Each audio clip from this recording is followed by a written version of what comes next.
we don't die, right? We're covering the Kleshas today. You know, the Kleshas are what brings us back to life again and again and again and again. Right? What brings us back to life again and again. And those are the Kleshas. You know, and what are they? Do you remember? Anybody? Just one person. Ignorance. Egoism. Attachment. I'm a terrible teacher. None of you remember. Attachment. Aversion. And clinging to bodily life. And clinging to bodily life. Those are the things that bring you back. We covered the first one, which was ignorance. What is ignorance? Regarding something that's impermanent as permanent. And most people do that. What do they regard? This life as permanent. Is it permanent? No. Impermanent. The body, attachment to our bodies. You know, I saw a documentary over Christmas, New Year's, right? About plastic surgery. And Botox and all that. Oh, it was all the scary stories, all the things that have gone wrong. It was really, really, really frightening. And there was one, the worst case was, they showed about 40 cases of all the surgery going wrong. And was a case of a Korean lady. She became so attached to changing her face and staying young. She was beautiful. Then she did, first of all, a lot of Botox, and she had no more money for Botox.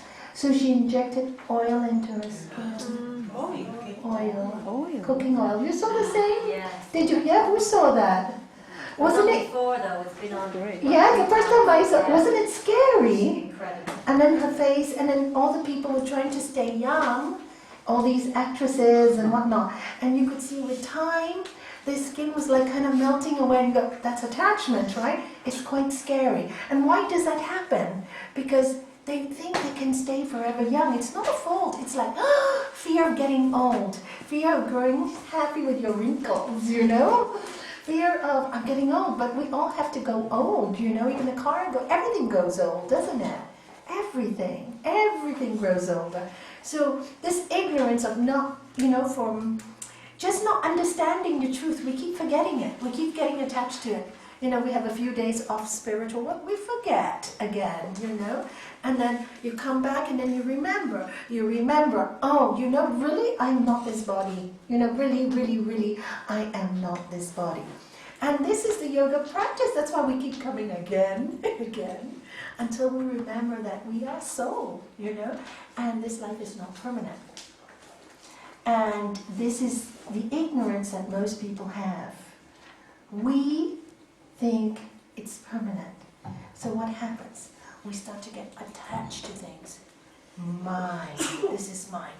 My money, my home, my husband, my wife. And the more you cling and possess it, the more it will fly away.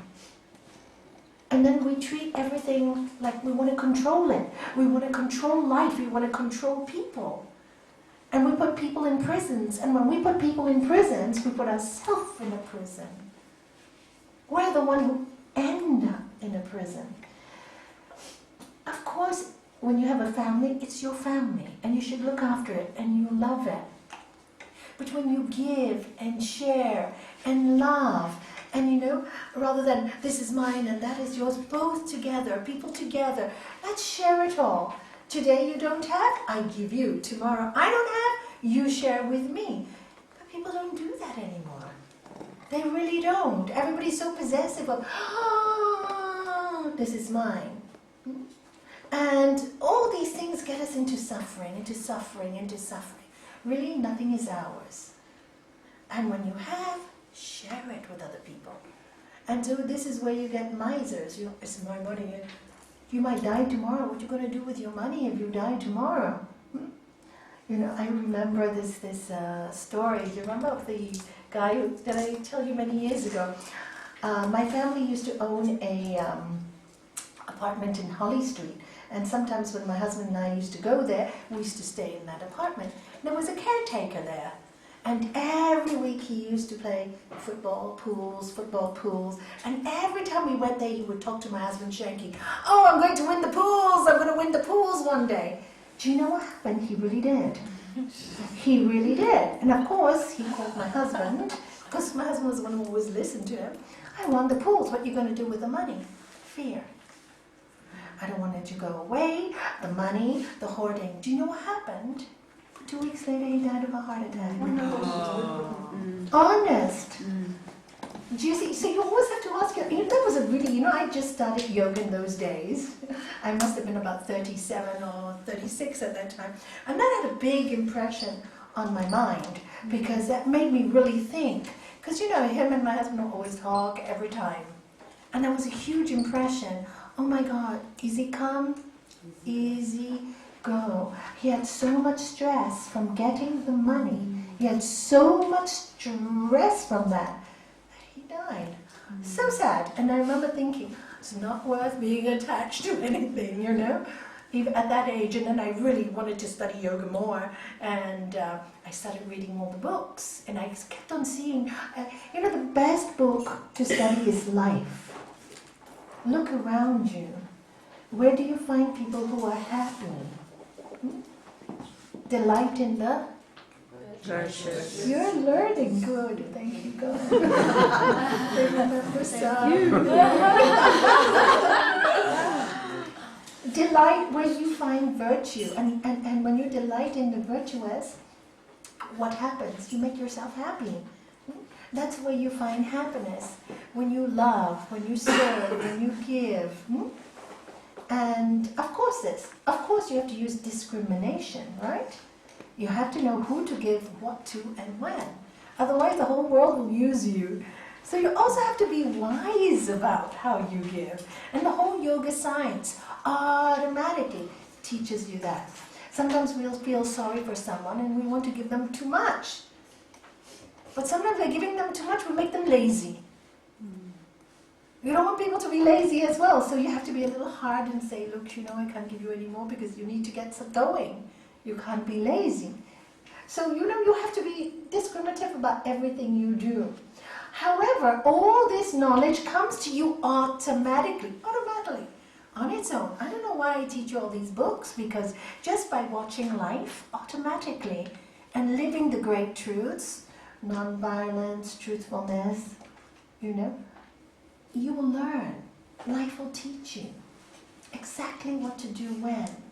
But we are so distracted. We're so distracted by all our possessions. We are so distracted by people. We are so distracted that we don't focus on the truth. And therefore, we live in ignorance. And therefore, we become unhappy. Notice, write it down, keep a diary. When are you unhappy? Keep a diary. That's what I did. Every time I was unhappy, I wrote it down. And you know what I found out very soon? Within 1 month I found out, because I just did this every day. I won. My husband should be like this. He should stop smoking. It's a good thing or a bad thing? It's a good thing that he should stop smoking. But could I get him to stop? Impossible. I would cry, scream, beg. No way. So one day, I said to him that I wasn't going to nag him anymore. So I stopped nagging him. And I used to use my excuse, I'm an asthmatic. This is really not good for me. And it really wasn't good for me, because while he was smoking, I was like pumping once a day. Normally I would have been free of it with all the yoga I was doing. But because I was so allergic to smoke, I said, you know what? This is my karma. Just let me see. I'm not going to waste all my married life arguing, right? So one day I was so frustrated because, you let go, accepting pain for purification, right? You let go, it's painful. It burns, doesn't it? But it burns, so it takes some time before you really let go. Have you noticed that? You decide to let go. It doesn't happen immediately. Have you noticed that? Notice that. Be aware of that. It doesn't happen. Your mind wants it, your heart wants it, but it doesn't happen immediately. The first step is you let go, and then you allow it to work. And every day you tell yourself, I'm letting go, to remind yourself. That's the work. And I remember going to the temple, my little temple in my own home, and I prayed. I said, Dear God, I'm not going to argue with you anymore. My husband is your son. If you love him, you fix him. I'm not going to bother anymore. I've had enough of control. I've had enough of control. I just don't want to get angry anymore. You love him, you fix him. And if you want me to die with a bad lung, that's your problem. I won't do your work anymore. Good. I really said that prayer. It really just, every day I said it. And then I really, after a few months, I stopped nagging him. Of course, what should happen? My daughter gets pregnant with Tara, my first grandchild. And somebody walks, we had a retail shop in Gibraltar at that time, and a lady walked in to the shop while my husband was attending her. She was smoking with the baby in her arms. And then he saw this smoke going to the baby, and he was angry. Shit changed in his brain. He took all his cigarettes from 60 a day. He was a heavy smoker. That's why he died, right? Cause and effect. Cause and effect. They told me his cancer would not have spread so much if his lungs weren't so bad. So, cause and effect. You have to see the truth. That is the truth. So anyway, he, from 60, took all the cigarette packets, threw it in the bin. He said, I will not do this to my granddaughter. Couldn't do it for me. But he could do it for my granddaughter. And he stopped smoking. So he had 8 years of smoke-free before he left his body.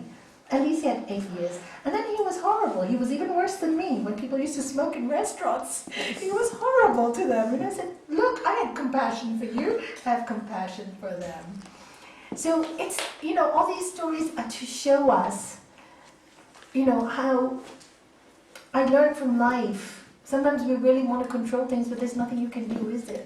Really nothing. You do your best, and that's when you really have to Ishwara Pranidhana. Surrender. Surrender. Thank you. What's another word for God? Higher self. Higher self. Thank you. What's another name for God? Anybody else? Higher self. Higher self. He said, your husband and you said the same thing. You can see you're a great couple. They're really wonderful to watch, these two. This is how couples should be. They're wonderful to watch. When we teach them Hatha Yoga in the class, when they do deep relaxation at the end, and I say, turn around before you sit up and do pranayama, the breathing practices. They will turn around and they hold each other. Don't you think it's so lovely? 21 years married. Just a bit embarrassing. 21. Now half of the group is going to be jealous. No, don't be jealous. Be like them. That's why I said that. Yeah, be like them. Learn from that example. Don't be jealous. Many people are scared to show love. And if you can't show love to the person who's living with you, if you can't hold their hands, if you can't hug them because you're embarrassed by it, how can you love the world? How can you love the world? You tell me. If you can't even love the person next to you, you cannot love the world. It's all a lot of rubbish in your mind. So they make a very good example to other couples when they watch them like this and cuddle and so kind to each other. Sorry, I'm embarrassing you. Because you see, these things make pictures in our mind. Imagery is very important. You learn the best by images, beautiful images. And this is why the yogis say it is really important to put the right images in your mind. I remember when my daughter was pregnant, Gurudev, I took her to America with us because I wanted our Guru to bless her, the baby that was coming. And he said to her, please Shani, do not watch any frightening movies at night when you go to bed. Make sure that everything you say should be sweet and nice. Mix around with good people. Sing, be happy. Your child will turn out like that. At least my Tara sings. So it is really, really important imagery. When you see something, it makes a mark on you. It makes a mark in your brain. Even in your own life, if you want to achieve something, you achieve it for the highest good. Whatever you like to do, doesn't matter what it is, computers, fashion, stage, you do it for the highest. And then when you offer it to the highest good for mankind, then you see yourself performing beautifully. Whatever you do, see yourself doing it perfectly. If you're going to do a painting, see it. See the end product as beautiful.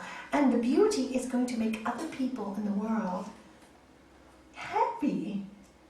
Through your gift, you can make many people happy. And that's how you use your gifts for the highest good. And then it's fun, because you're working with the divine energy all the time. But no, as you have the gift, you don't know how long it will stay. So don't be attached to it. Some people have gifts and they lose it through an accident. Don't be attached to it. While I have this gift, that's why I always tell people, if you have a gift, you have something great to share it with the world. You don't know when you're going to lose it. What you don't use, you lose. What you overuse, you also lose. Always moderation. So that's ignorance, right? So you understand ignorance, that is the cause for us coming back to life. Then after ignorance, he tells us about? Ego. Thank you. Egoism. It's our ego. We think, oh, the self-importance, arrogant. Oh, I am this person. I am Nalanie, I'm a yoga teacher, you should listen to me. Rubbish. I'm going to end up in a coffin like everybody else. My body's going to be dust, ashes to ashes, dust to dust.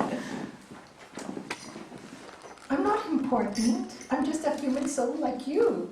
Do you know? And if I tell you who I am, then I must be a fool. We're all souls. We're all the same. This is just one job I've been given. You've been given another job that I can do. I can make those beautiful bracelets like you do. I can't do certain things that other people can do. I can translate like you do. I don't have the stamina like her that she can stay moving with so much energy all day. Everybody has a gift, you see? There's certain things that people can do that I can do. It's just different jobs. No one is better than the other. And to think somebody is better than you is an illusion. Yes, you can learn from people. Yes. You can learn a lot from people. And go ahead and learn from them. And if you can't learn anything from someone, stay away. Otherwise we get involved in small-mindedness and gossip. Otherwise you share. Share with life.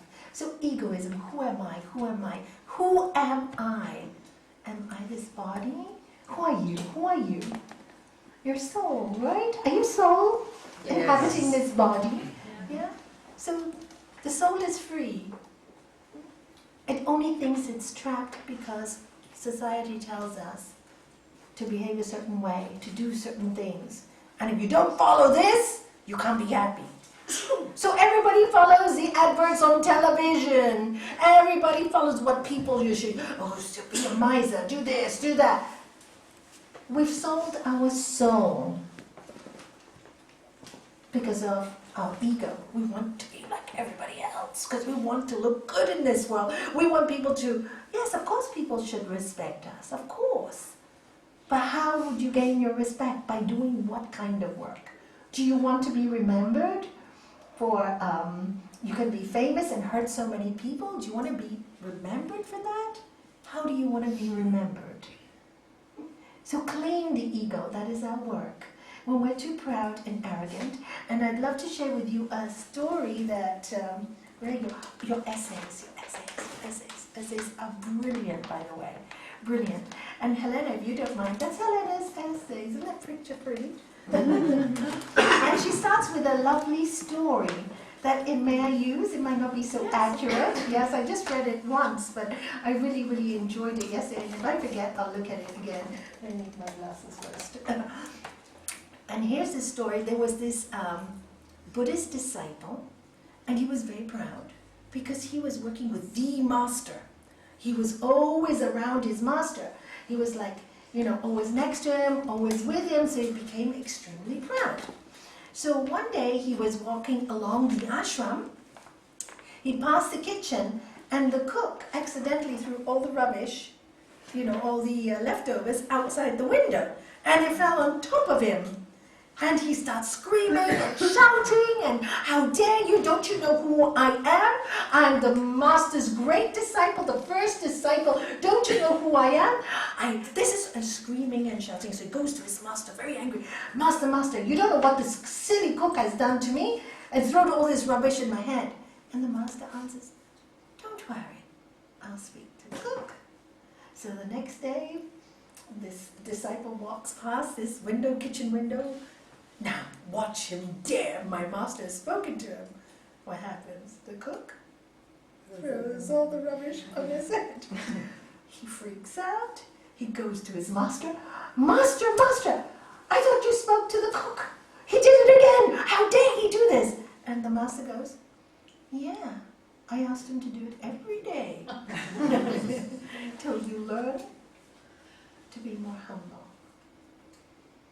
So, every day he walked past that window, resisting. You know how when you have to learn something and you don't want to be humble? Don't we all go through that feeling? We know we have to be humble, but we resist. But because his master said he had to learn it, he had so much faith in his master that he went under that kitchen window, hoping that the cook one day would just stop.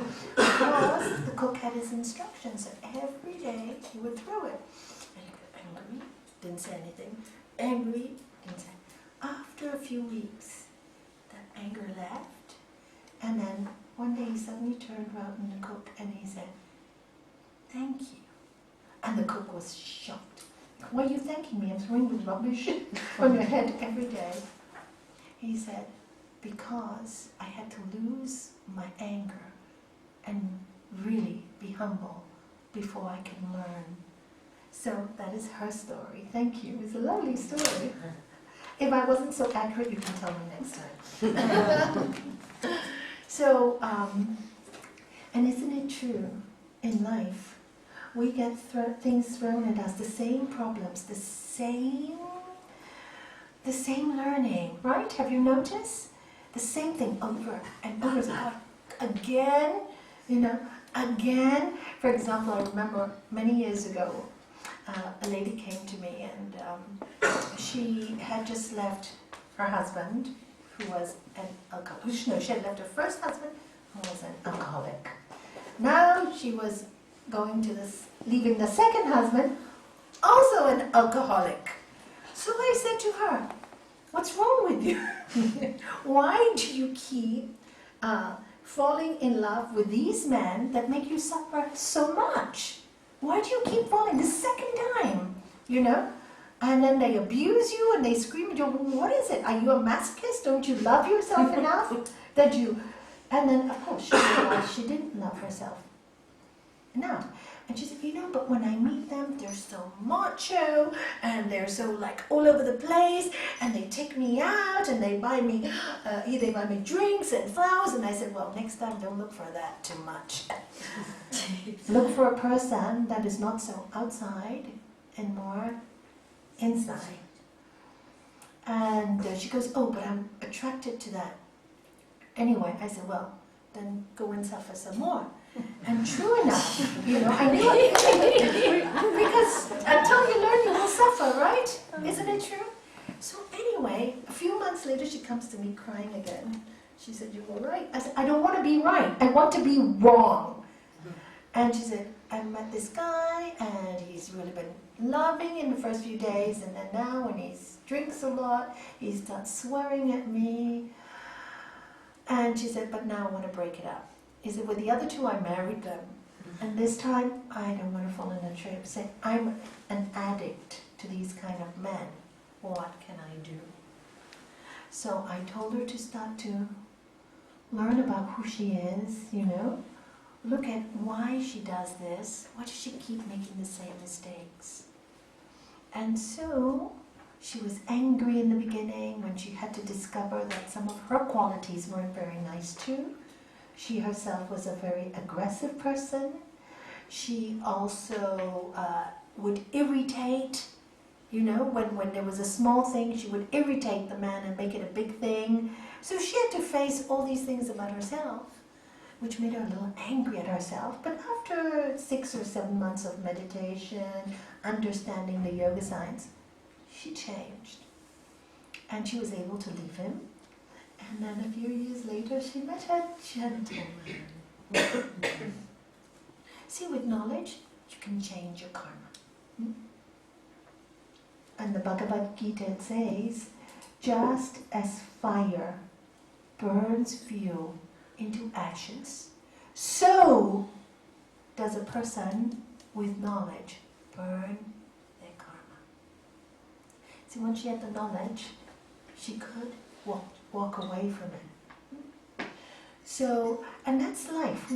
It's not a punishment. There's no God that punishes us. I believe our God is one of love, total love. When we live in love and when we live in goodness, we connect to God. When we live in fear, guilt, worry, we disconnect. And why do we live in fear, guilt, and worry? Because we don't trust ourselves. We don't trust that we are looked after by this highest force. We don't have enough faith. If you have faith, the size of a mustard seed, Lord Jesus said, anything is possible. It's your faith. And when you have that faith, you will always be guided to the right thing because you're working on love. And for me, that is the connection with Christ, that feeling of love. As I have learned from my life, when there's no love in your heart, when there's anger, when there's pain, you're so far away from light, aren't you? Doesn't matter who caused it to you or who didn't cause it to you. Understand that these things are caused for you to learn a lesson. So instead of blaming those things, change it around and ask, what do I have to learn? What do I have to clean up? In her case, she learned she was aggressive, so she had to clean herself up. You can't clean anybody else up. You try. Ask women who've been with alcoholics or men who've been with alcoholics. You can't clean them up. They have to want to love themselves enough to clean themselves up. So that's why if another thing I learned by watching other people's lives, and if you're wise, you won't make the same mistakes. You learn, you get humility, and you change yourself very quickly. And if you've done something wrong, you say sorry. And I forgot to mention, a few people may have to leave early this evening. Yes. So if they leave suddenly, it's not because they're rude, it's because they've had to go for certain reasons. Okay. So where was I? About the humility when saying sorry. Yeah. So when you have a humility and you're willing to accept that maybe it's you that is wrong and you that needs to change, the best will be given to you. So that's egoism. And then we covered all that, right? So what is the next Now we're up to section? 7, which is on page 90. Any questions? Anything you want to ask? Anything you want to say? Anything you want to share?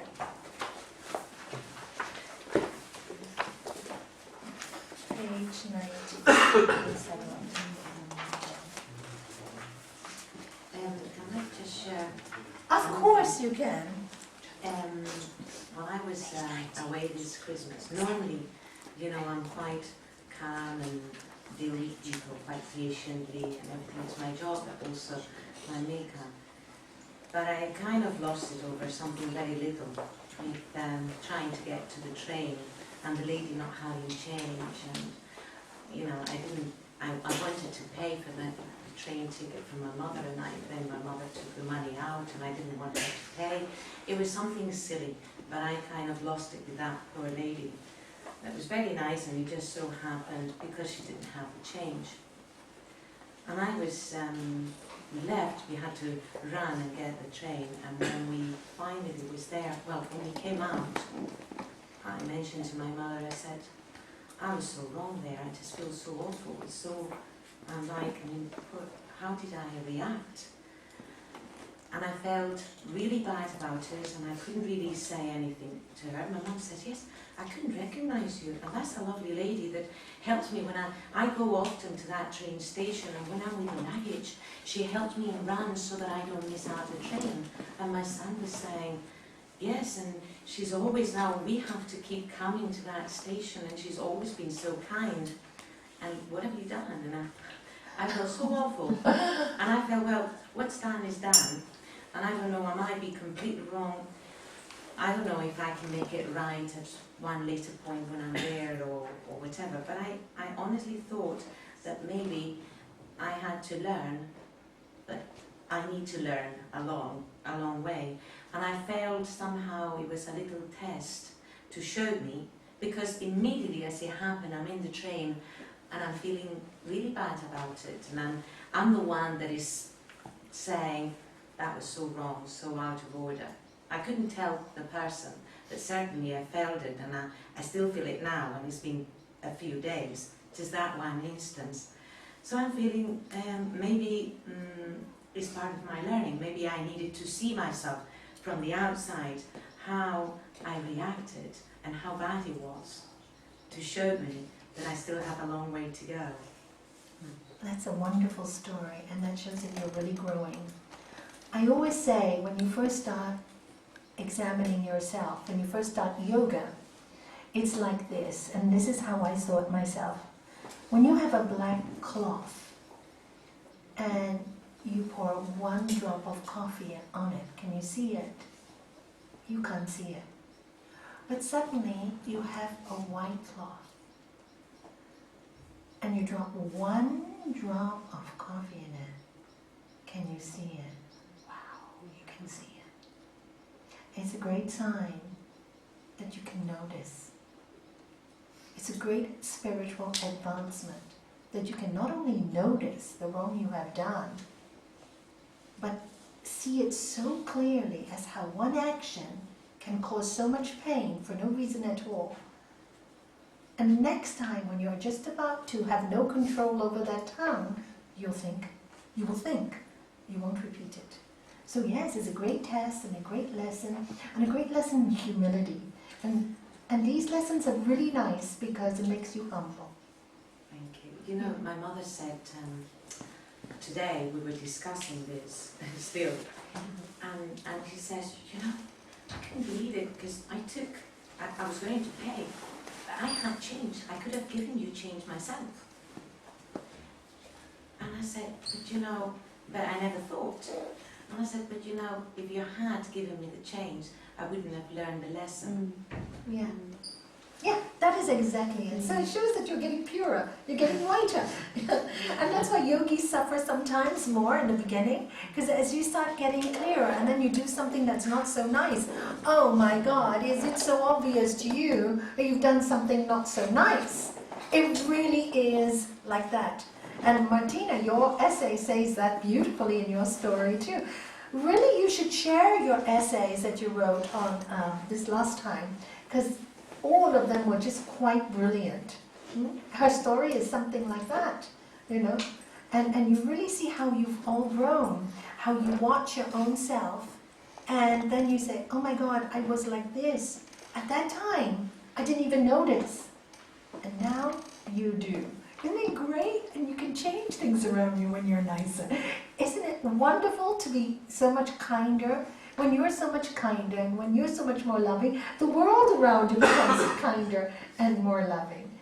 It is like that. And we have our own little sanctuaries, you know. Sometimes the world out there is hard. There are some days when it's hard. People are hard.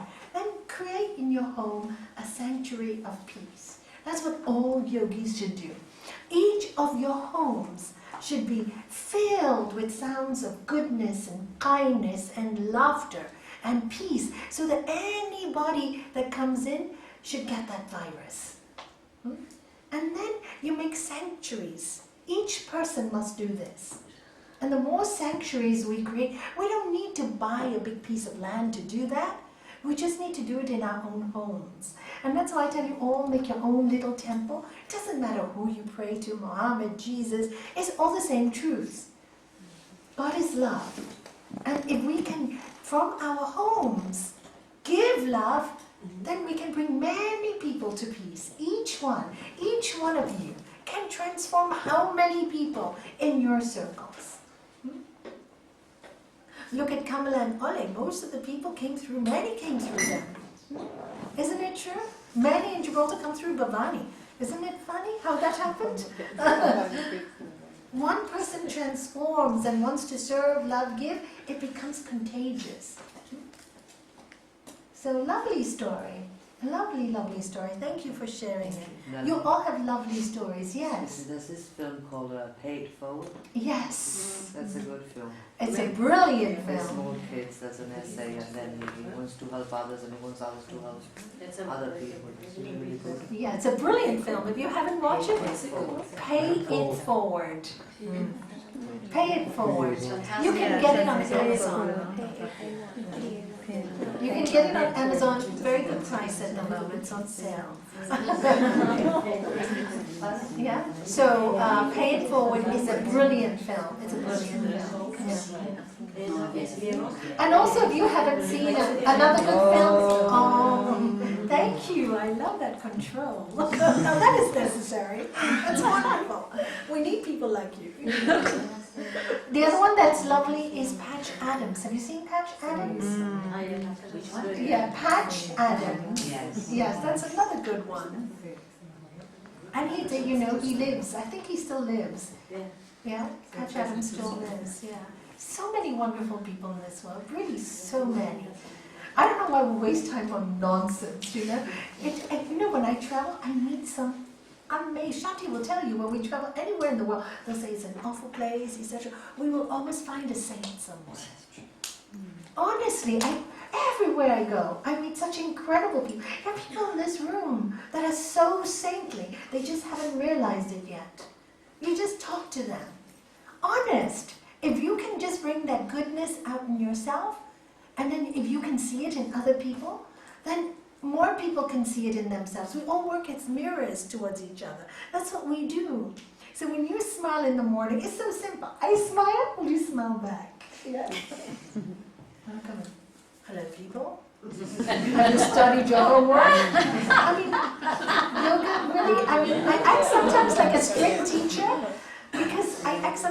strict teacher because I know that only with discipline will you get to the freedom. Without the discipline, you won't get to the freedom. So sometimes I have to be strict. But if I'm truthful, if you are just strict enough on yourself, then all there is to love. Because with that strictness and discipline, when you learn to discipline yourself, everything you need will be given to you. And all you have to be strict about with yourself is to watch the way you speak, watch the way you think.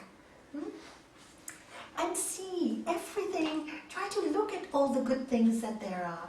Because otherwise we don't work with God. We work against God. If we are constantly looking at people's negative qualities, oh, this one did this, and that one did this, and this one has that bad quality. Get up tomorrow morning and look at all their best qualities and tell them. See how your life will change. It's really interesting. Just do that one thing.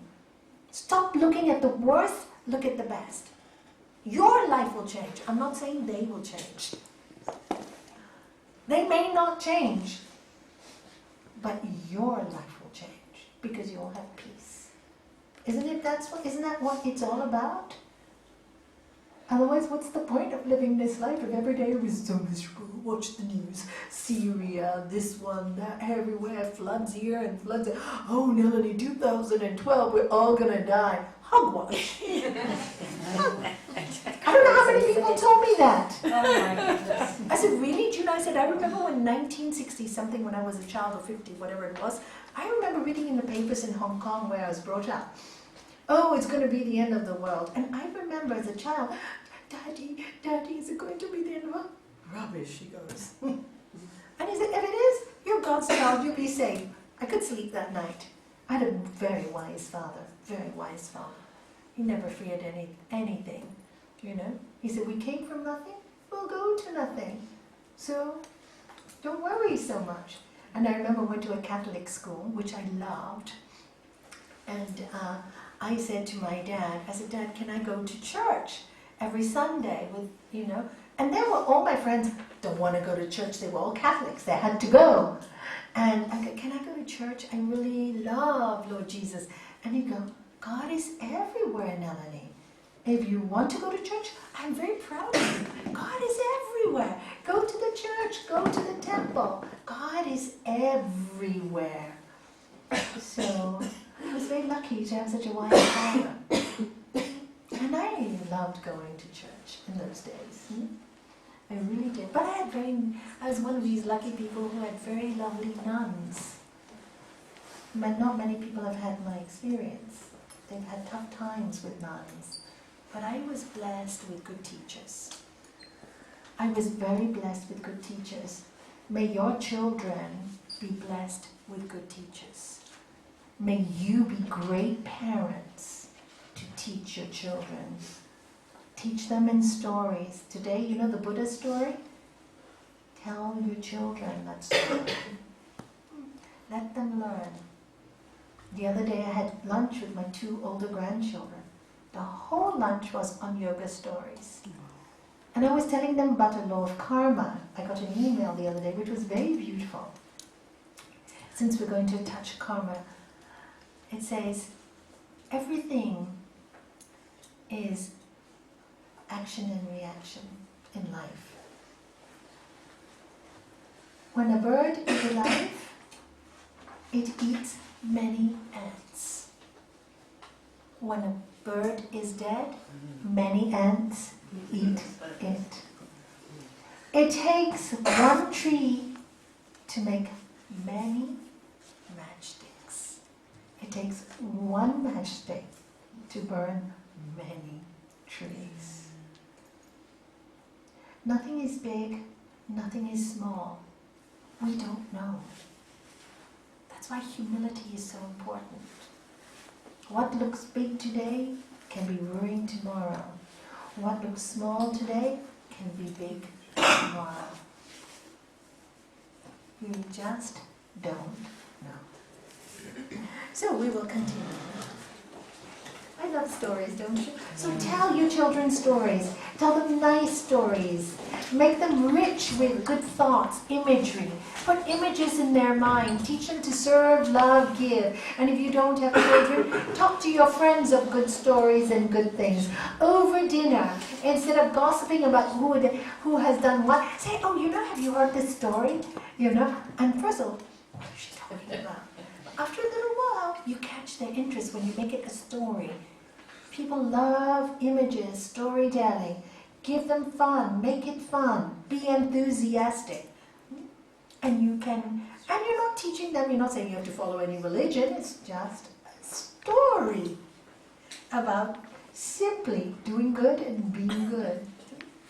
So, Melanie? yes. Do you know of any book that, like, for children that comprises a load of these? We have the Tales of Enlightenment by Swami Satchidananda. Is it like for kids? It's for kids and grown-ups alike. Children love it. I tell many stories from there to my grandchildren. We don't have here. We've sold out. They have been coming in Gibraltar because they've done an order, right? They're Yes, doing an order. yeah. So they do have three. It's three letter, great, thank you. We have them. Actually, one is sold. There was a note that is sold, but there are two. Two left. Gibraltar.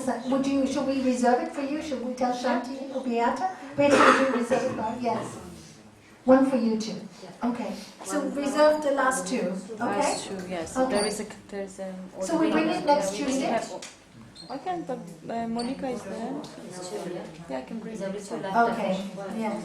Anyway, we're going to order more, so we'll keep one for you too. It's a lovely little book, and the book that, okay, we get more from Gibraltar. We'll just bring them all over. Well, you do it anyway. I always bring all the books. You always get them all anyway. Yeah, but it's a lovely book of stories that Gurudev tells, and in like one page, it's called Tales of Enlightenment. Beautiful pictures.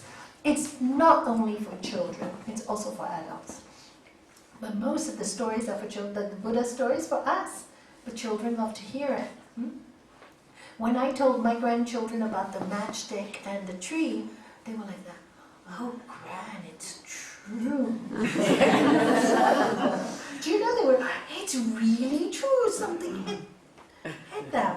And you know the Pachapati story, which I always tell, the good you do comes back to you, the evil you do stays with you. They love it. It's stuck. And you know when they have an argument with each other, Tara, be careful. The evil you do comes back to you. I hear them telling each other. and it's really quite nice because what are we giving in their heads? We're putting this beautiful imagery where they're recognizing the negative action at a very young age. So hopefully when they get older, they learn the lessons quicker. They still have to go through the suffering, they still have to go through the lessons, but hopefully they have the answers quicker. I had the answers quicker. Why? Because my dad was there with me all the time. And I was ready to listen to him. See, the rest maybe weren't so interested in what he said, but I was, so you see, you have to be a good receiver, and you have to have a good teacher, and then you get the wisdom, and it helps you throughout your life. And it helps you throughout your life. So all of us here are teachers, all of us. There's no higher or lower. All of us are teachers. So let us use this gift well. Well. So you said attachment? 7. So we are on page 90. Attachment is that which follows identification with pleasurable experiences. And this is what I spoke about earlier. When something makes you happy, you want it again and again and again and again. This is how addiction starts, right? So, but you also have to be aware of the other part of attachment. The fear that comes with it. When you get attached to something, you're fearful of losing it. You're fearful of not having enough. So, with attachment, why does it happen? Because we identify, we think that that can make us happy. That's the problem. Oh, if I don't have it again, I won't be happy. I won't be happy. I won't be happy. False. Happiness is within you. And really, if you don't believe me, all you have to do, next time I go to India, please come with me. Go to the villages. The children have nothing. They have nothing. You go to the poor orphanages. Auntie, sister, smiles. Here in the Western world, Mom, Dad, my friend had this, why can't I have it? Give them Christmas. They're happy one day, grumpy the next. They have everything and they have no joy. The others have nothing and they have joy. Why? It's your inside that makes you happy. That proves that things do not make us happy. It's just the way you are. So happiness, you can see, truthfully, is within yourself. So this is what my master kept on telling me, and I couldn't get it in the beginning. I was really dumb. I kept thinking that I could only become happy by getting happiness. Somebody else had to give it to me. Or something had to give it to me. Until one day he said to me, Nalanie, you can help no one, help yourself. I cried for 5 hours because I don't know why he was scolding me. It was the best lesson he gave me, and I knew it was a lesson. And I realized, like you, Esther, I had to be happy first before I could do anything. Until I was happy, I could not do a thing. So, I embarked on being happy and peaceful. And that was my journey. And I don't think spirituality, and I know a lot of people tell you that you have to, sacrifice is horrible, you have to give up this. No, I don't believe that. Yes, you have to give up a lot of stuff that makes you sick anyway. That's okay, you can give that up. And your attachment are to the things that make you sick. Do you see? Are you getting what I'm saying? But if you decide and understand that you want to be happy, then those attachments, you will say, oh my God, every time I come to you, I feel this sickness, spiritually, mentally, or physically. I'm not coming to you anymore because I want to be happy. I deserve that. And then you start to be happy when you're not attached. The attachment goes by itself. Constant practice makes it go. And then you enjoy it. Instead of being attached, you enjoy everything. When you're attached, you enjoy nothing. There's nothing wrong with having things once in a while. It's great to enjoy it all, but you don't need to have it all. Do you see the difference? You don't need to have it all. You already have it all here. Learn happiness starts with you. So learn to smile more. Look at yourself in the mirror every morning and smile. Can you do that? Have you done that? Yeah. Will you do that? Yeah. Good. Yes, look at yourself in the mirror and smile. And just smile. Good morning, say to yourself. How are you today? Why are you in such a grumpy mood? Who is your best friend? Who is your worst enemy? So. Who hurts you more than anybody else?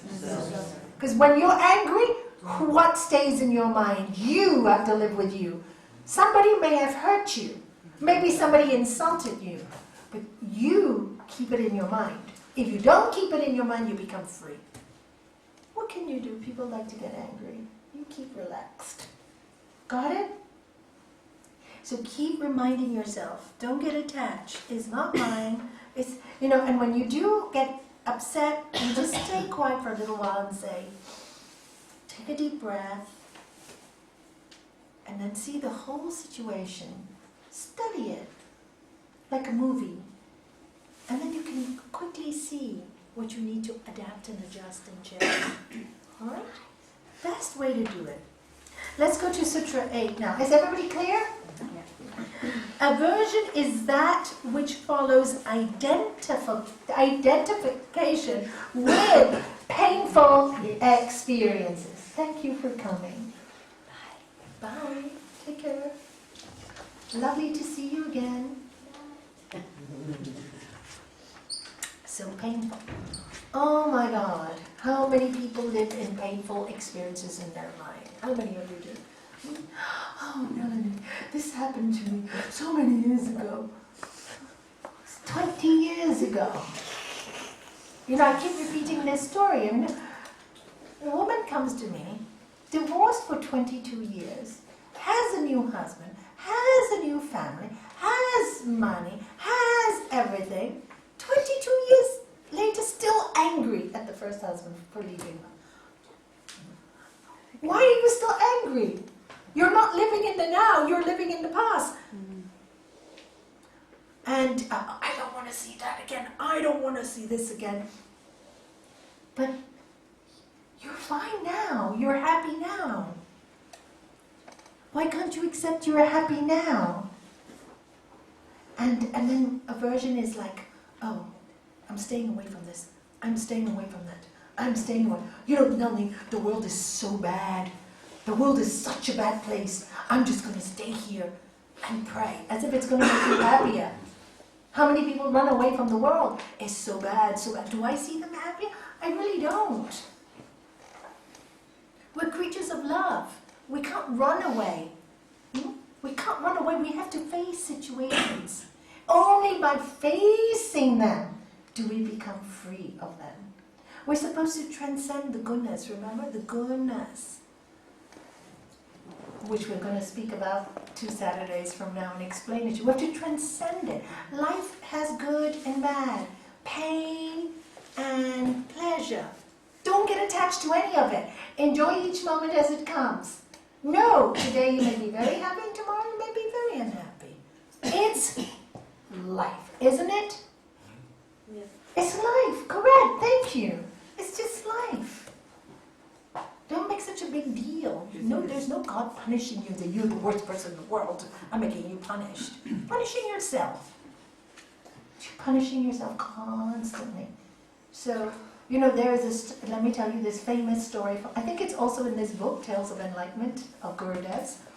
is about this Swami, who had Swami is a monk, who had a really, really bad temper.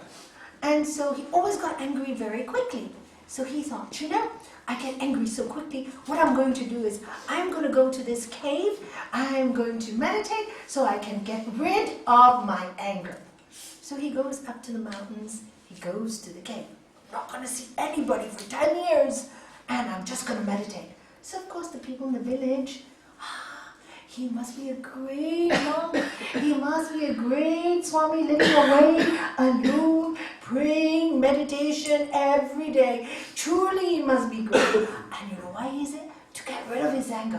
What a good man. So every day they go there and they bring food to him and he just takes the food from outside. Anyway, 10 years go past. And he decided, okay, I've done my work and now I should be free from anger. So what does he do? He goes down the mountain. Of course, the people in the village are all excited. They're so excited. This man has been away 10 years working on his anger. Oh my God, this great, great saint. So they go to him. Swamiji, pull his robe. Is it true that by meditation you lost all your anger? Yes, my son, I lost all my anger. 10 years of meditating. And so the other one goes, Swamiji, is it true as he's walking down? And then there's this old man, as you would say in Spanish, Escada, won't let him go, pulling at him. Swamiji, is it really true? Yes, didn't I tell you? Yes, I've lost my anger. But Swamiji, is it really true? Did you lose your anger? Haven't you heard me? I've lost my anger!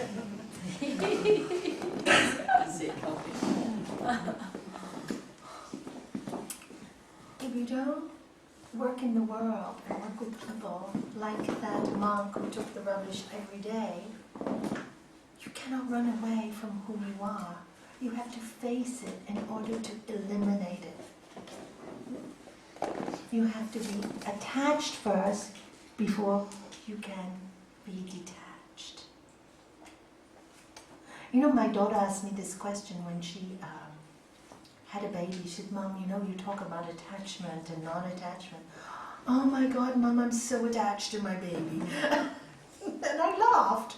And I said, good. She said, Mom, I don't understand. I said, because when the baby's sick, you suffer a lot and, you don't sleep at night. And I said, but don't you enjoy it? She goes, yeah, I love my child. I'll do anything for my child.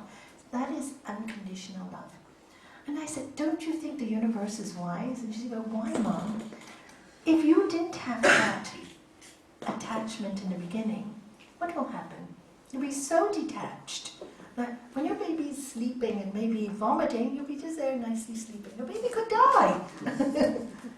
So, we are made in such a way that we have to become attached. And of course, as that child grows up, that's when we really start learning, because they make their own friends, they want to go their own way, and if you want to cling to them and have that attachment, you will suffer. Nature makes it that you suffer, because now that child has their own mind and has to go its own path. So first you attach to protect it and have it to grow up in the right way. Then life itself forces you to detach. Otherwise you will suffer. Isn't it interesting? And if you don't get upset about all these things and you just love it all, the process is so natural. So natural.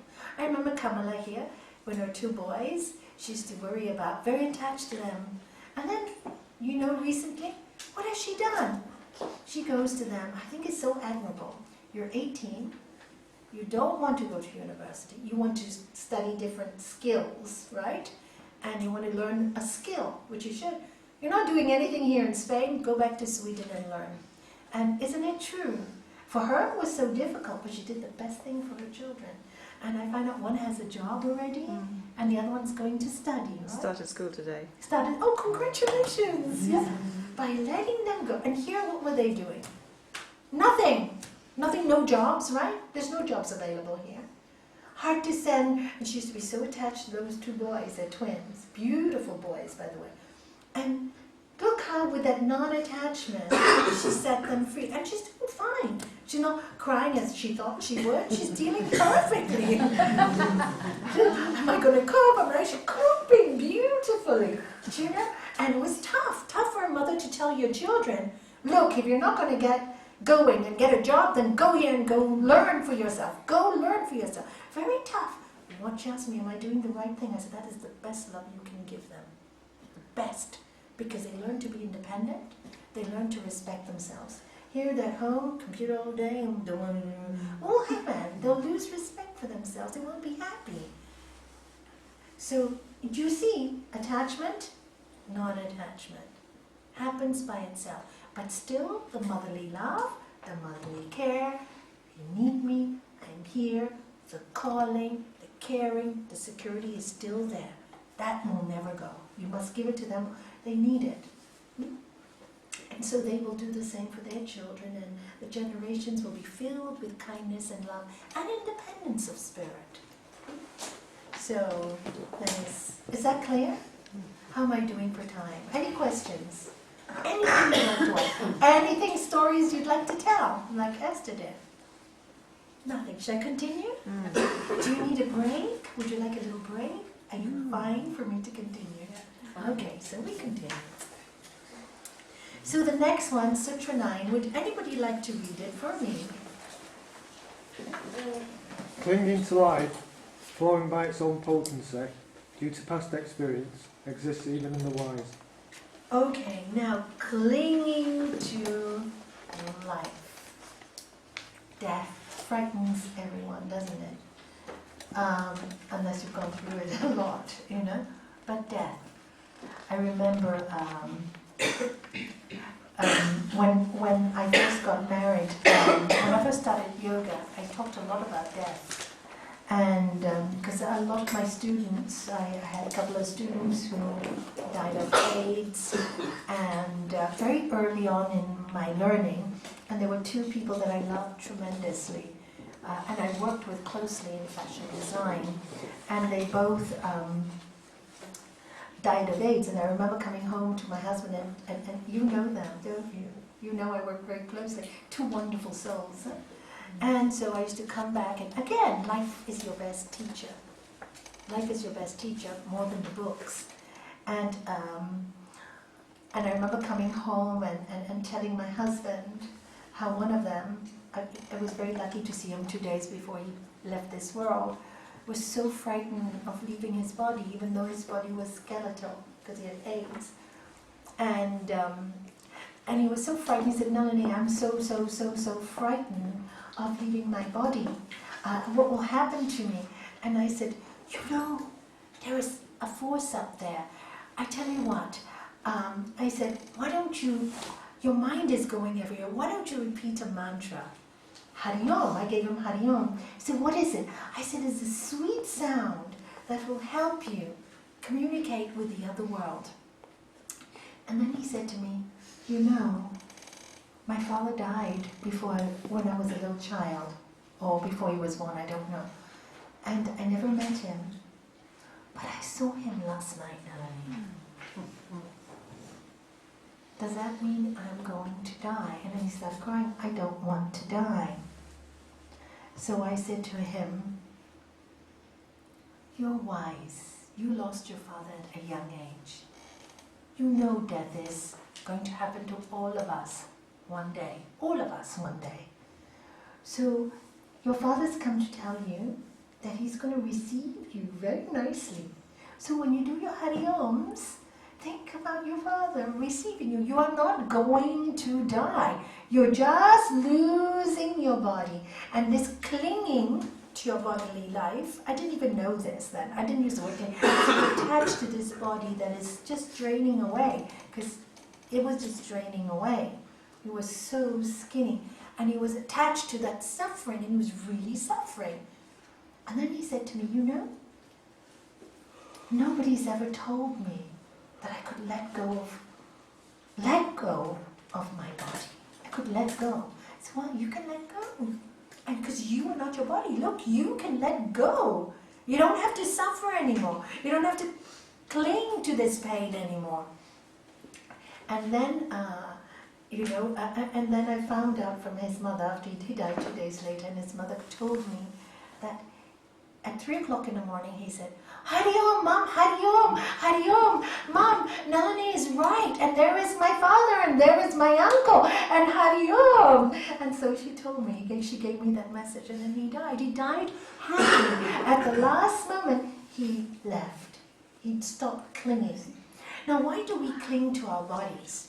Here Sri Patanjali is telling us, because we've had many, many lifetimes. Anybody here in this room do not believe in reincarnation, and it's perfectly okay if you don't.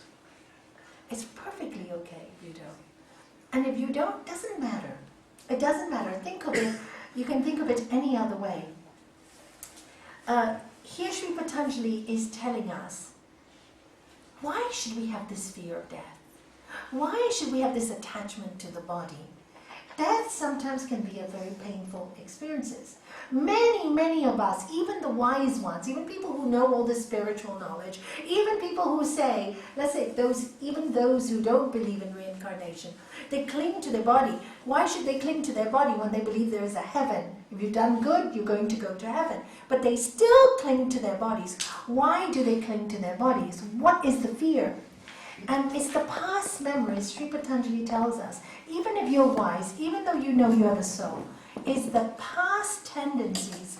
We have died many, many times. We've had millions of lifetimes. And some of our deaths have not been so good. Some of them have been quite hard. Some of them have been quite difficult.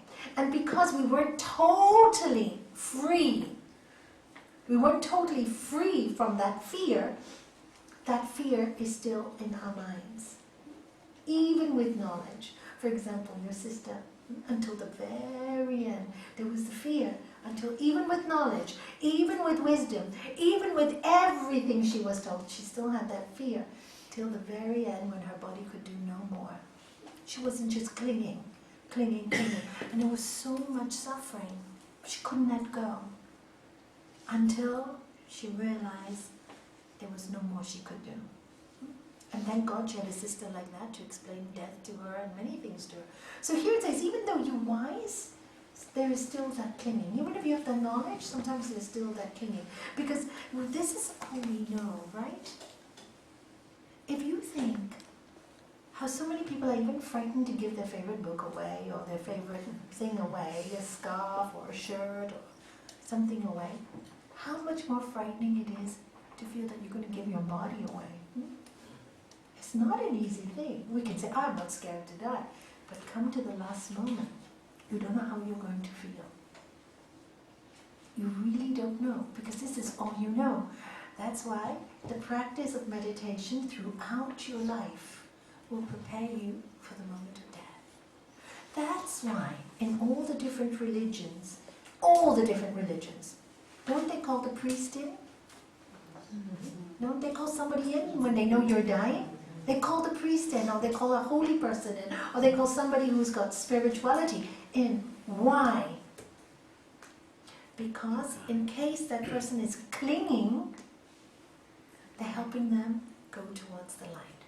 That's why I feel so happy when we all can be there for your parents, or like Juliet is now with the knowledge, with Louise, you were with your mom. How you said that even after she passed away, and again, you see this is from your essays I learn about you. She said that how when her mom was passing away, that when she passed away, they left, she was embalmed for 3 days, and she kept going in the room and talking to her and praying for her and telling her to go for light. She said everybody thought she was mad, but she loved doing it. And the soul hears it. The soul hears it. They when hear you it. see a dead person, and the only person I've ever seen dead was my own mother, and it really brought home that it really is just a body, because I kept going, that's not my mother. And it's like, I could still feel her spirit, but I just kept going, wow, it's really a body, I touched that, I did everything, you know what I mean? And I was like, but she's gone. That's it. She's not her body. Yeah, exactly. It really is quite incredible, right? It was She's not her body. The body's just, and here in the Bhagavad Gita, I'd love to read it to you. it says so beautifully, so clearly, chapter 2, that's why I like you to get the Gita, because they both work together really well. Chapter 2.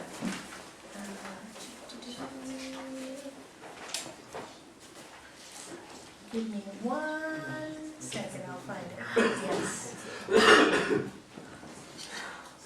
Whoever truly knows the self is the God within you, the light within you, the soul, the spirit, indestructible, eternal, birthless, and changeless. In what way could such a person be killed, Arjuna? Who would be killed? Because it's just the body that's gone. You never go. And then he says, just like casting off worn out clothing and putting on new ones. So you have an old coat, what do? Cast it off. Put on a new one. That which is embodied, the soul which is embodied, casts off the worn out bodies and enters others that are new. Enters others that are new. So don't worry, you'll never die. All the religions teach us that. They're eternal. Don't they? All of them tell us we will never die. So when you get really very enmeshed in this feeling that I will never die, what will die is my body. What will die is Nalanie. But I am not Nalanie, but I'm borrowing Nalanie's body while I'm on this earth. So now that I know that I'm being borrowed, I don't belong to me, how will I want to live my life? Once I know that, then I know at one point, all of us are I's. How do you introduce yourself? I am Pilar. So Pilar belongs to I. Who are you? Thank you. Who are you? I'm Sabina. Who are you? I'm Edith. Did you hear? All of them said I. The I, none of it's different. The name is different. You get gold, a bar of gold. You melt it. You make a bracelet. You make an earring. You make a ring. You say ring. You say bracelet. You say earring. All gold. We take a tree. Take the wood. Paper. We take wood. Chair. We take wood. Frame. All different words. Same wood. And when you start to see that clearly, and this takes a long time, through watching life, make life your study, make people your study. You know what really touched me the most? The best study I did are all those private consultations I had in my office. I learned so much from all these wonderful teachers who thought I was helping them. I learned that deep in everybody's hearts, all they wanted was love. All they wanted was to be loved, and all the problems started from there. That was such an interesting study. And another thing I learned, that everybody that came to me only wanted one thing: peace and happiness. At a point, we all are the same. The ultimate desires are the same. But we got confused on earth because of society, because of advertising. We got confused. And sitting in my little office and hearing people talk about their lives and all the problems, is everything Sri Patanjali or the Gita said. These fear, guilt, worry, anger, selfishness, all of it came from that. But when they weren't in that, and when they were in that love, they were joyful. And they taught me that greatest lessons. That's where we all meet. That I is all one. So when you really know that, you don't get so scared anymore about clinging to bodily life. You don't get so frightened. Yes, of course, there's going to be a little bit like this. It's normal. That's why I say keep meditating now. Use your mantra, whatever mantra you want, Doesn't matter which religion, which tradition, anything that makes you happy, makes you elevated. Just do it every day, every moment. You walk to your car, you know. You can even sing. The early days I sang all the time. I'm not this body, I'm not this mind, immortal self I am. I'm not this body, I'm not this mind, immortal self I am. So one day I woke up and said, I'm really not this body. It's on loan. Oh my God, I better look after it. I better treat it as a gift. I better use it as best as I can before it gets old and it's no use.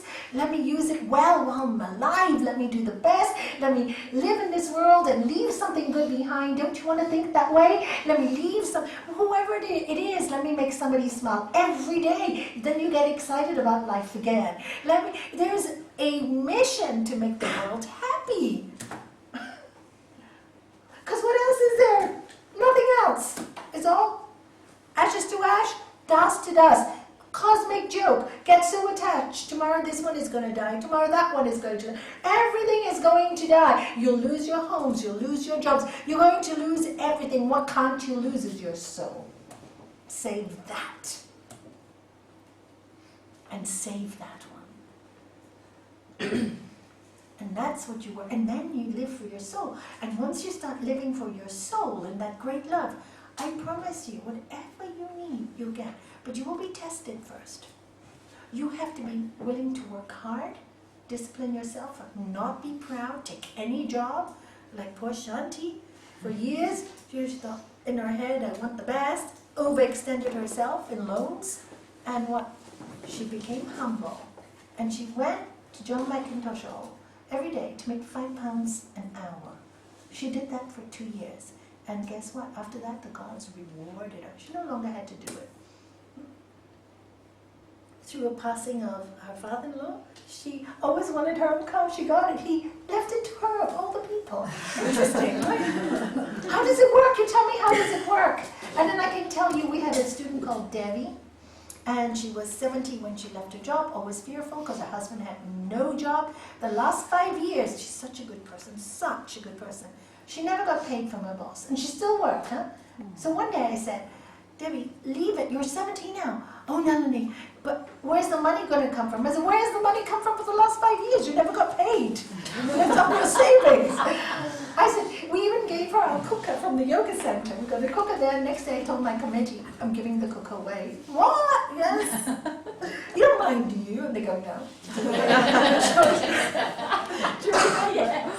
She didn't even have a cooker, this lady. And she's still working, look at her. Anyway, she wouldn't listen, she wouldn't listen. She was helping us. We were doing a charity thing on National Day to raise some money. We've always been, our Integral Yoga Center for years have been doing charity.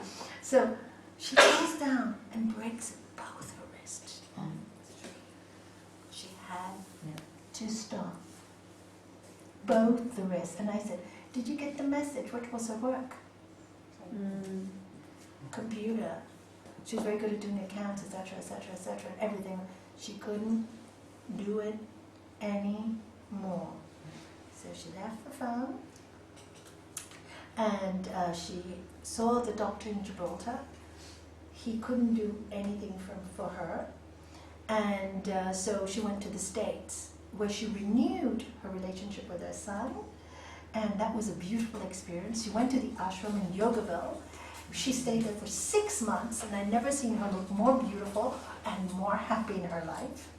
And then she came back to her husband, no money, because her son paid for the ashram, etc. And no money. Guess what should happen? First of all, she put her name down for a home, because where she lived was like a hole, you know, really an awful place. Because the community for housing had heard about what a good person she was, they gave her a home. When we went to the apartment that she was given, we all said, there is a God of justice. She got this beautiful apartment that faces all the Bay of Algeciras. Her view is amazing. This is when she was making 0 money, okay? She wasn't working for anyone. The next thing that happens, the first thing she does is, I'll teach yoga to, because it's an old people's home. The government gives it to them. she starts teaching yoga in a center, in that place. And I said, whatever you need, we will give you food. We won't give you much more, but we'll give you food. What happens? A distant relative of her husband, who she'd been looking after for so many years, didn't make a penny, dies and leaves them a huge amount of money. You just don't know where it comes from. And she's fine now. All the good she did came back to her when she started, when she had to. When she wouldn't listen, when she wouldn't let go. She was so fearful, I won't let go, I won't let go. She broke both hands. And when she had nothing, everything came to her. It's quite, I have so many stories like that to tell you, watching other people's lives. And through them, I have seen there's a great law of trust. Yes, you will be tested. You will be tested. 5 years you didn't get paid, and this and that. And you have to do lots of things. You'll be tested, but just keep going. Honesty, goodness. She wasn't too proud, £5 an hour. She did it for 2 years. Good girl. And so she got rewarded. You weren't too proud when you had nothing to take that awful job? 2 years? You did your tapas. Do you see, you also have to work with the gods. God helps those who help Themselves. You do your best. God does the rest. Again and again and again and again and again, we hear that, and it's the absolute truth. That's all I can tell you. That's why they've been around, these things have been around for so long. And it's really quite interesting to watch how clinging to things make us go backwards. Fear makes us go backwards. Yes, you're going to go through a tough time, but who doesn't? No big deal. You get past it. Your essay, your bad cloud. Good cloud, right, Monica? And then she wants to go and help more people. She's going to help us with the orphanages and working. I love this. From one pain, she wants to give somebody else joy. And this is how we do the turnover, pay it forward. Chandra, paying through her husband's passing. She brings Jenny to help other people. Do you see? Using the pain to bring somebody else beauty in their lives. Isn't that honorable? Isn't that lovely? And you remember that. The thing is, you don't even realise. I mean, she did when I had a cold, she did the domijo, and she gave me a few things, a concoction of things to have, and I immediately felt better. And so I gave it to him, and then I gave it to somebody else, and that somebody else gave it to somebody else. So it's just a good deed that you do, and the chain starts It working. grows very And you don't quickly. even, and she didn't even know about it until today. Pay forward, yeah? Pay for, and that's what you do. Yes, that's exactly. So it's interesting. You have fun in life. You don't say, oh, the world is such a bad thing. Oh, watch the news and everything's falling apart, and this is going wrong, and this is bad, and that is bad. Yes. The world is full of lies, and yes, you're right about all that. But if you choose to see it every day, you will see it every day. It's your choice. You can make the choice. The choice is you can see beauty or you can see ugliness. Choice is ours. That's where we can make the difference. Nothing else we can change. And if we start to learn that truth, we become free. The choice is mine. I can change today. That's the gift I was given by the gods. That's the freedom. That's the only freedom we have. To be miserable or to be happy. Miserable things are going to happen to us. Happy things are going to happen to us. Guaranteed. And after a while you get so tired of the up, down, up, down, up, down, you go, good, wonderful. Bad, wonderful. Good luck, bad luck, who knows? And when you get to that stage, there's a lot of peace. Oh, aren't you troubled by that? Yeah, I'm sad by that, but I'm not going to allow it to ruin the rest of tomorrow. Do you see? Yes, I'm saddened. Yes, I feel the pain, because I have compassion.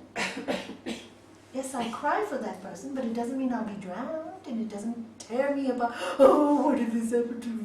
No, none of that. Do you see the difference? And that's when you feel, okay, my life here is short. Let me live it well. Let me live it well. Let me live it well. Let me live it well. And that's all the scriptures are telling us, go back to that love. Go back to that. We've lost it. We've lost it. We've become so horrible as human beings. We don't care anymore. Where's the compassion? Everything is so electronic. Everything is so cold. You know, nobody wants to walk the extra mile for somebody else. Nobody wants to do that little extra for them. Oh no, I can't do it. I can only do it when it suits me. Then why bother? I'll come back to you. Next time you need help, they'll only help you when it suits you. Isn't it true? As you sow, you will reap. So if the world doesn't reap for you, it's because you haven't sown for the world. Many people complain. Oh, my friend didn't do this for me. I ask them, what have you done for your friend? What have you done that they should do that for you? Have you done anything for them? You ask. Oh, everybody thinks they've been, everybody should do for them. What have you done for others? And that's why I love Kennedy saying, ask not what the world should do for you. Ask what you should do for the world. And then life becomes interesting. And then you have a mission. And then there is something to live for. Ask what the world should do for you, you'll be complaining every day. Because guess what? The world doesn't tell you anything. It's given you its trees, it's given you its gardens, it's given you all the things that you could use to share with others. But what? Me, you be miserable. Sorry. Is that the truth? It is the truth. Nalanie, but I think a lot of people, we are so blessed to have this path.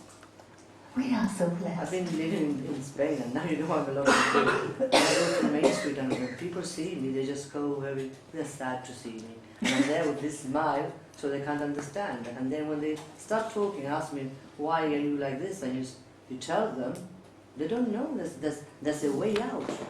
Not a lot of people know there's a way out. How many people have you taught that there's a way out of pain because of you? How many people have you taught that? Yes, but they're starting to get back to their normal, not normal because it's not normal what they're going through, but they're getting back again. But they don't want to do the work. They don't want to do the work. Lord Jesus said, the harvest is plenteous, the laborers are few. There are many sheep, very few leaders. Because when you do this work, when you speak God's language of love and kindness and goodness, people laugh at you in the beginning, and people are scared to look different, or, oh, they're going to say things about me, fear-based. It's sad. And also it's sad. It's sad for them. It's sad more now because now they know there's a way out. Some of them, of my friends, now they know. So it's up to them if they want to carry on with pain. Yeah, that's what I It's tell a them. habit, it's attachment to that. Yes, you just have to let it go. You Yeah. can't do anything. You can't do Everyone anything. has his own time. Yeah, correct. Yeah, everybody has their own time. And some people get their time, get their chance, and they miss it. Yeah. I've seen it so many times.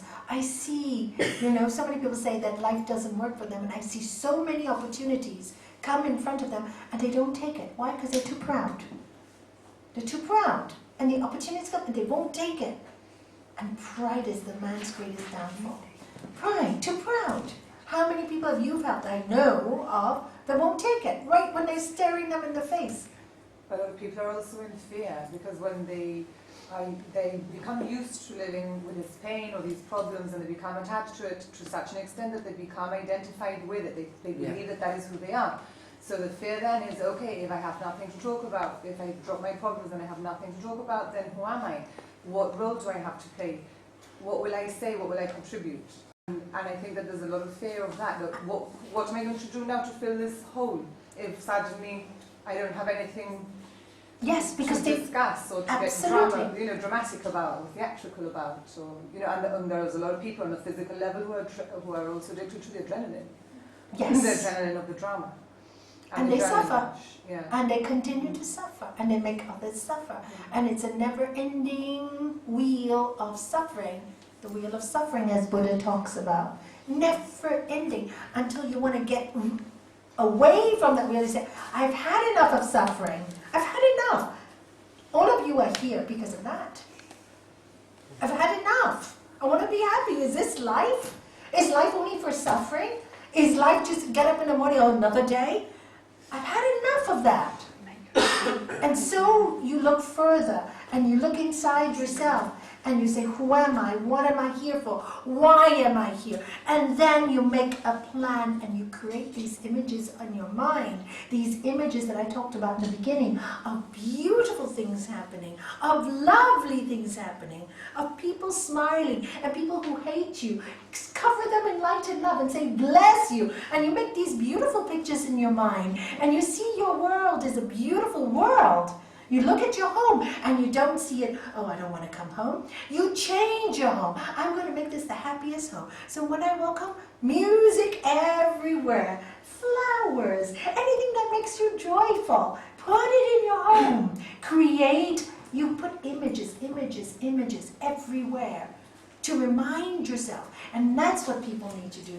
Make their homes these images. And then you see yourself walking down the street, happy, peaceful, as you think. Training, mind training. Once you've trained, you've trained.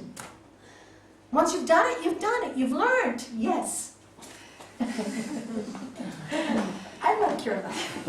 Please laugh more. Great tragedy.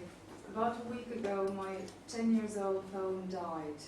Your 10-year-old what? Telephone. Oh, yeah. Telephone. Great tragedy. Great tragedy. I love that. We went to the phone shop and yes, the first phone I saw, I bought it. Good. Are you happy with your new phone? I only bought it because it was the most similar to my old one. 10 years have passed, and I always use my phone as my alarm clock because alarm clocks can die before a phone. And it was a boring old ringing tone, like whatever. And then I found this new ringtone to wake us up in the morning because we're not very good at it. We love sleep. And the tone is called Let's Play. Let's play. What a difference that made. Tommy, am I right? Tell Alice. Yes. He's extremely happy and he stays with me for about 3 hours. Great. That's the only thing. So you see how what a lesson your phone taught you? You dropped the old and the new, you missed an opportunity. It could have happened 8 years ago. Do you see? Thank you. That's a lovely story and a lovely analogy. So easy. Sometimes you just drop the old and get the new. But we're so scared of the worn out garments and we hang on to them. So I always say, you know, Sri Patanjali tells us non-greed, non-hoarding is a good practice. You know, I did not know that so many people hoard stuff. Did you know that? When I started this path, I met so many people. 300 pairs of shoes, clothes stacked for years. Well, you're not going to wear. Oh, one day I'm going to lose 20 pounds. One day, by then, all of the clothes will be mothbitten. No, I keep it properly. Give it away, you know? Hoarding. So many people hoard. I never knew so many people hoarded. So, many of them came to me. Some husbands and wives, both ways, came to me. I had a wife who said, my husband's got so many suits, so many gadgets. Can't possibly use it all. They were very well off. Why does he have so much? All my cupboards are full. So I have to teach him about non-hoarding. So much attachment. And then another man came to me and said, my wife, she's got brand new clothes, still with labels, from 4 years ago.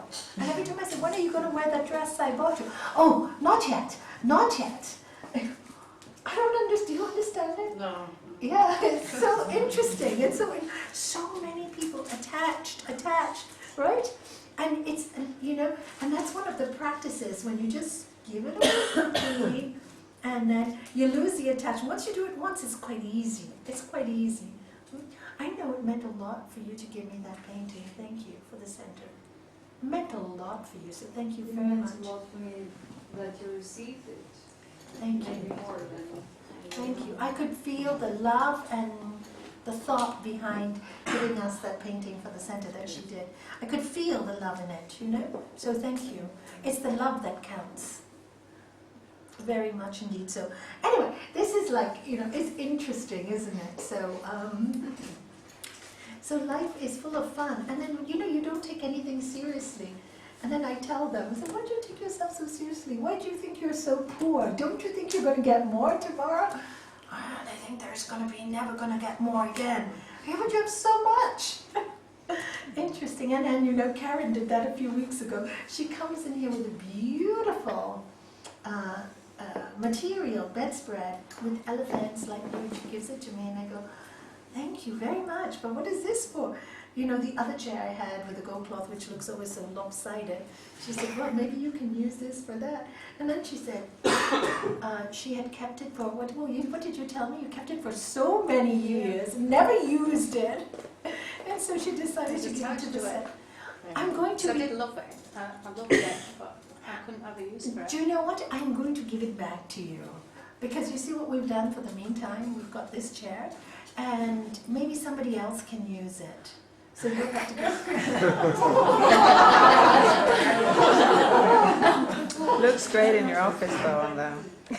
I took it out. Yeah, it did look great in my office. But you know, it's such a nice material to put it on my office, unless you don't mind when people come for consultations. It does look nice in there. It looks pretty in there. In that Yeah. office. Bye, Louise. Are you okay? Did you have a good Christmas? Yeah, that's great. Yeah, grand. Your father? Oh yes, thank you. And I'm here for January. Great, great. And I'm travelling on the 28th. So you're traveling with me? Fantastic. Adios. Adios. Where are you going now? I'm going to Hong Kong on the 28th. and That's I'll be- true, yeah. Yes, I'm going to Hong Kong. My nephew is getting married. And it's my yearly visit to my son and my daughter-in-law, my grandkids, and my mom, my precious, precious mom, my sisters. I love my family. They're so far away. So I like to see them once a year. And the wedding is a perfect time. All the family will come from all over the world to be together. So, yeah. So I'm going for that. So any questions up to now? So you see how all these scriptures say the same thing, one scripture? So just as a worn out coat, you throw it away. So when it's time for you to go one day, say goodbye. When you see your body suffering too much and really can't do anymore and you're no use, and you say, okay buddy, go away. If you're not yet self-realized, then you ask the divine to guide you where it will. That's all. Take me where you will. That's what you ask. Take me where you will. Non-attachment. All the way, even at death. Even at death. Nalanie, Yes. could I ask a request tonight? Yes, sure. This year my dad spent his second year as a widower and he's had some suicidal thoughts. I'm sorry. So, we could Pray send for some him. prayers. We'll do 3 Om Trambakams for him. May we? Thank you. Thank you. It's hard, isn't it? It's very, you know, it's a lot of widows and widowers have that thought, you know? Many. That's why we have to be examples that they can start again.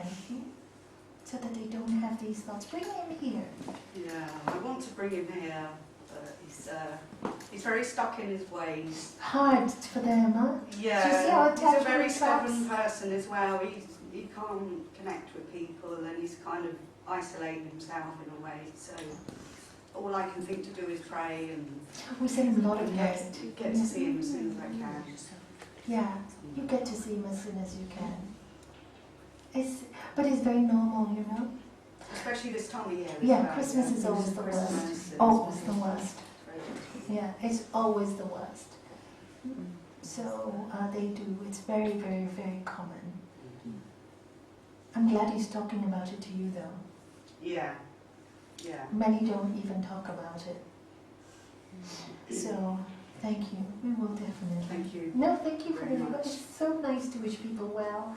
And if we can do anything to lift anyone, you're giving us an opportunity to serve them. You are giving us an opportunity. So Thank you. So that is that one. And I'm going to finish there. And I'd just like to read to you something from the Upanishads, may I? Upanishads are very, very ancient texts. They say they come from the Aryan race, which came from the north, nobody really knows where. And they came through India, and they gave this knowledge to the world of what is divine, and called the Vedas. But most of the world lost it at some point. But much of it stayed in India. And that's why India was one of the most spiritual places in the world. Whether it is today or not, I'm not sure. Terrible. And you know, I just like this, and I'd like to read it to you. Bright but hidden, the self dwells in your heart. Everything that moves, breathes, opens, and closes lives in the self. He is the source of love and may be known through love, but not through thought. Did you hear that? He is the source of love and may be known through love, not through thought. So you can be so intelligent and still not God. But you can be filled with love and know God. Alright? He is the goal of life. Attain this goal. The shining self dwells hidden in the heart. Everything in the cosmos, great and small, lives in the self. It is the source of life. Truth beyond the transience of this world. He is the goal of life. Attain this goal. How do you attain it? And listen how he says it. Take the great bow of sacred scriptures. So if you imagine the great bow, the bow of sacred scriptures. Place on it the arrow of devotion. So you place the arrow of devotion. Where is the arrow? You are the arrow of devotion. Then draw the bowstring of meditation. So you imagine a bow, you imagine the string, you imagine the arrow on it. So you move the string. And how do you move it? Through meditation, by focusing on the Lord of Love. And I'll tell you that next. I shouldn't have told you so soon. And aim at the target, the Lord of Love. In the Bible it said, seek ye God and its righteousness first, and all else will be added unto you. And here it's saying, this righteousness, this God is the Lord of Love. Is the Lord of Love. You can only know the Lord of Love through your heart when you love too. Cannot know it without love. Cannot know it through anger. And aim at the target, the Lord of Love. The mantra, the whole bow is your mantra. The aspirant, you are the arrow, full of devotion. And the Lord is your target. Now draw that bowstring of meditation. Learn to be meditative and hitting the target. Be one with Him. Hitting the target. Be one with Him. And what is meditation really? When you really understand meditation, it's being conscious all the time that there is this higher power. And the only place you can be conscious of it is in your own heart. Is it here? Nobody can do it for you. People can tell you how to do it, but nobody can do it for you. Go to do it yourself. And the way to learn is love everything that happens to you, good or bad. It's a hard thing to do. It's not an easy thing to do. But you can do it. You can do it. It's hard work. It's difficult work, but it's the best work ever. And funny enough, when you start to do this work, there is a wholeness that you feel inside, or by itself. By itself.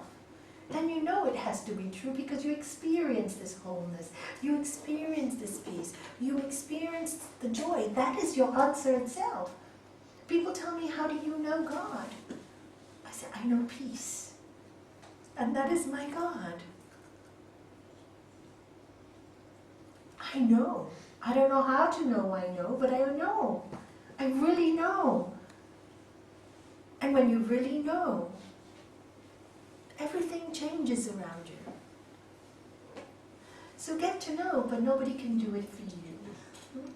Please stop that thing that somebody else can do. They can share their light. We can give energy. Like we can pray and give somebody light energy. We can send them. That we can do. We can do a lot. When somebody is suffering, we can do lots to help them. Lighten up. Lighten up. Literally, where did that saying come from? Lighten up. Don't be so serious. You light up. That's where it came from. Yes, I know it's tough, but lighten up. Smile more. Please, tomorrow or tonight, before you go to bed, thank yourself for being who you are. Ask yourself to make you the best you can be so you can be a good example of a human being on this world. A good example. Look at your face in the mirror.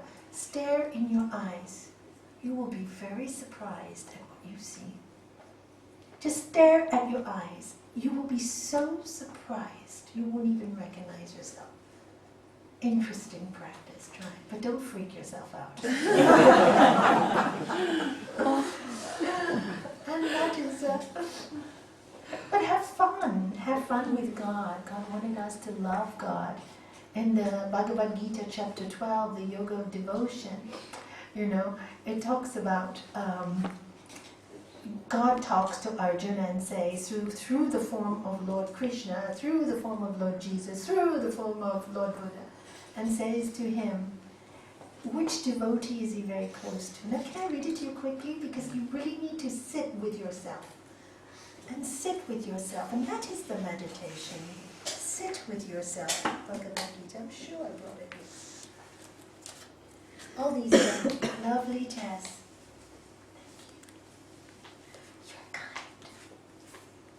Chapter 12. I'm just going to read you a little bit.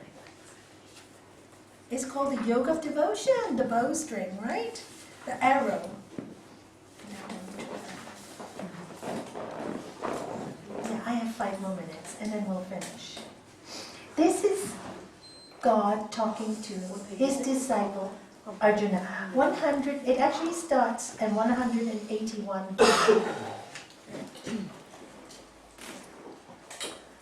Very dear, just imagine God is talking to you, or the higher self is talking to you. Very dear to me is that devotee who hates no creature, who is friendly and compassionate, who does not feel separate from others, and therefore does not think anything is his own, who stays calm in pleasure and pain, and is forgiving. I cherish that devotee who is ever content, who through meditation is steady of mind, who controls himself, whose convictions are consistent and strong, and who offers his heart and mind to me. I cherish that devotee who does not disturb the world and is not disturbed by the world, who is neither so excited by joy, nor is he the victim of his own, the victim of his own, the victim of his own envy, fear, or worry. I love that devotee who is utterly detached from personal desires and whose mind, therefore, is pure and efficient, who is fair to all and never feels anxiety, and who selflessly renounces attachment to the fruits of his endeavors, even as he begins them. You do something, but you don't expect anything. You just do it out of love. I cherish those whose devotion has lifted them above the dualities, who neither rejoice over good fortune nor run away from pain. Attachment, aversion. Do you hear it? Again and again. And who have transcended even desire and grief. Very dear to me is that devotee who worships the same self, in friend and foe alike, whose mind stays balanced in midst of honor or dishonor, heat or cold, pleasure or pain, and who is not attached to anything. I love that devotee who maintains equanimity during praise and blame, who takes refuge in silence wherever he may be, who is content no matter what happens, whose home is everywhere, whose mind is always steady, whose heart is full of devotion. It is certain that those who take to heart this immortal Dharma, eternal wisdom, that I am teaching you now, and become full of faith and seek me as life's highest goal, they are my true devotees, and my love for them is boundless. That's God speaking to all of us. My love. So when you live like that, what happens? Why is the love boundless? Does God love more people than others who live? It's just that you get in the same energy field as God. So you connect. That's all. You get into the same energy field. That's all. That's all that happens. And that's why the love is boundless. And when you get to that energy field, you feel so much love coming to you. You feel it. Everything may be going wrong in your life. When you feel that love and you have that faith, like Job. Do you know the story of Job in the Bible? Read it. If you can, please read the story of Job. It's in the Bible. He had so much faith, suffered a lot. Then he got everything back. And he did doubt once in a while. But read the story of Job. In all the traditions, you have the same. All the religions tell us the same.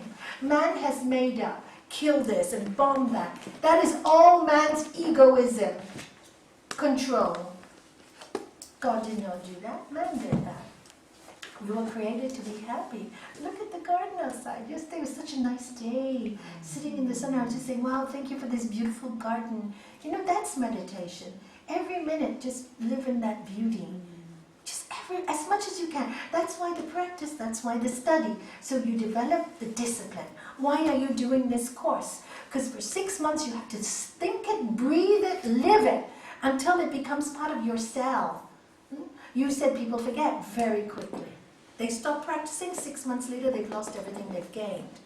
So it's really important to keep it. And if you can't meditate, okay, sit in front of an altar or a temple, then meditate in nature, meditate outside, but just constantly get in touch with God every day, because God is in your own heart. Get in touch. Just get in touch. And if you can't stay quiet, love your mind for being crazy, because it's forcing you to want the peace. Just love it all, good or bad. If you had a bad meditation, oh no, a bad day. Good, I say. Why do you say good if I have a bad meditation day? Because life is good and bad. You have to learn to accept both. Go beyond the goodness. Go beyond good and bad. Go beyond. Take that step further. It's the hardest step to take. And that's the step the yogi has to take. But give yourself time to take it. Give yourself time. Give yourself patience. Love yourself. Don't get angry with yourself. Don't get frustrated. I fail. So what? Who doesn't fail? Who doesn't fail? All of us fail. I fail many, many times. I still fail. I'm so glad. I thank God every time I do something wrong. You know what? It makes me eat humble pie. I want to stay humble, don't you? Because I don't want to lose God. Ego will take you away. It's like you said, what you did. It makes you, really, ego takes you away. You could see that in that story you told. So clear. The attachment to the phone. Do you see how your stories teach others? And simply this let's play, and you laugh every morning. What a difference. Sometimes you have to break from the old and start new. Don't be attached to the old pain. Drop the old. Be able to get up, walk away, and face the new. Be brave. God is with you. You're not alone.